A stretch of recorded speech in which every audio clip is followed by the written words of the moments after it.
I really was proud of our players for maintaining the intensity level that we did for the majority of the game. That's something that we've been talking about. The last few games prior to this one, we jumped out to a pretty good lead, and then we'd let a team back in. And so something we addressed this week was making sure that the intensity level defensively was there, and that we got out and ran a little bit more, and not only just ran, but explored the break a little bit more. The last few games, I wasn't pleased with our spacing, our intensity in the break, getting a post player to run the floor with us to post up, and we were able to get a lot of easy opportunities because of that. And I was really glad that we attacked the boards the way we did tonight. And it was great to be able to rotate a lot of people in and out. We've had a lot of players that have really given the program a lot and not gotten the opportunity to get on the court. So I was glad to put them in more of a game situation and hopefully help develop them through experience. Doris should not come back in after her name. Yeah, she's fine. Yeah, she's fine. I just, I looked at the lead that we had, and I basically said to her, hey, unless this gets close again, you can park it over there for a little while. Let's give some of these other players a chance. And there was no reason to take a chance of hurting her anywhere. She's fine. To be honest, I think she probably just hyperextended. I don't know that for a fact, but from what I watched, it looked like that. I think it scared her a little bit. But she's fine and was able to go back in. She told me she warmed up, was ready to go. So she was probably more disappointed I didn't put her back in. And the other thing I just want to mention would be this, Nama passed the career assist record, and I couldn't be more happy for her.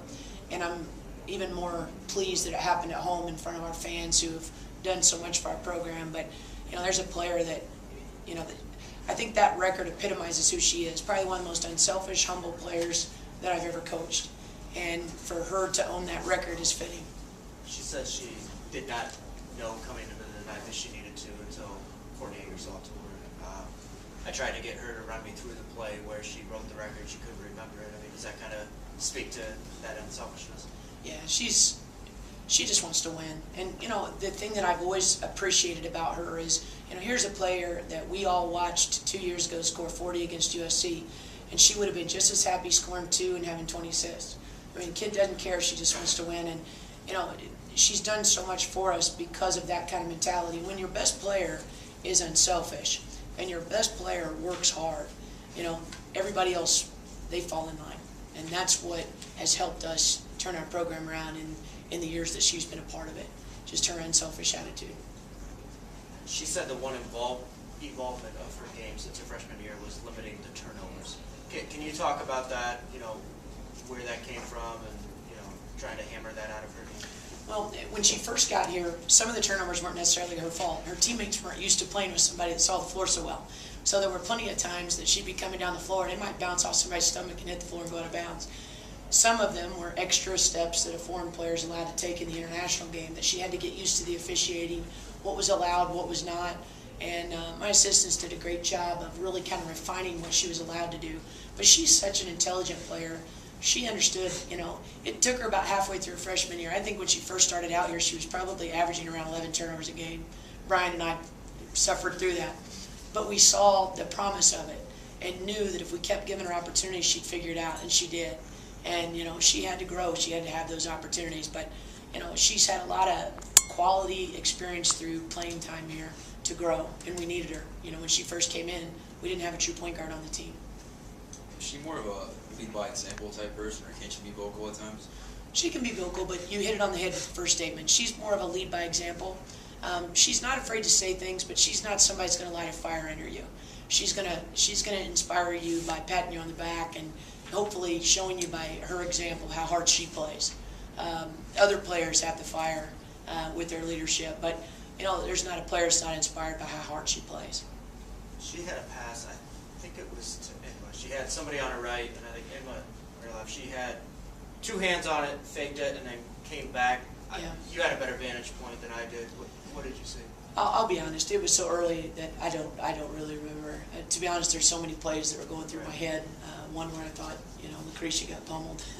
That sticks in my head more than the pass. But so many times we've seen her make a fake, like she was going to drive to the hole and make a nice pass, or if the defense bites on the fake, take it strong to the hole. She just has such great instincts that she makes everybody around her better. 6 in a row since Central Michigan. What's changed since then?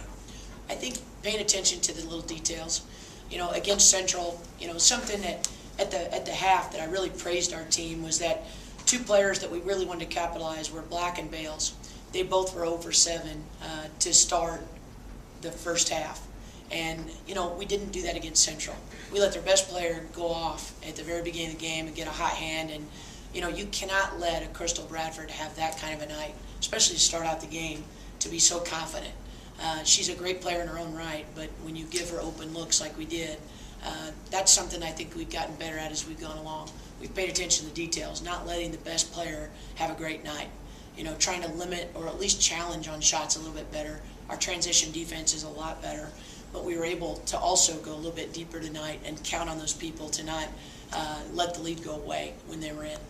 Western Michigan on Sunday, what do you see on film? What stands out with them? They continue to get better and better. I've had a chance to watch them a few times already playing the other teams we were playing prior to tonight. And so although I wasn't scouting them, I have paid close attention. They're playing with a lot of confidence. I think Coach Clipfell is somebody that I've known through the years. He was an assistant at Michigan State. I have a lot of respect for him. He's a great guy. Knows the game. He's got their players playing with a lot of enthusiasm, a lot of confidence, playing with nothing to lose. And that's a dangerous team. Plus, you know, they've got a player from Toledo on their team who I'm sure will be pretty fired up to play here.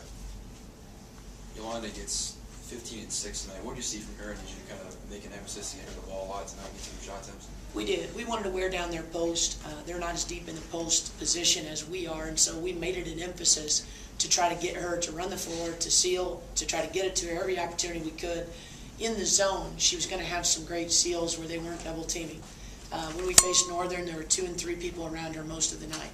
With the zone, it opened up things quite a bit, and so she was able to get some great looks. But I was proud of her. She was very physical and strong, taking it to the hole tonight, and did a great job.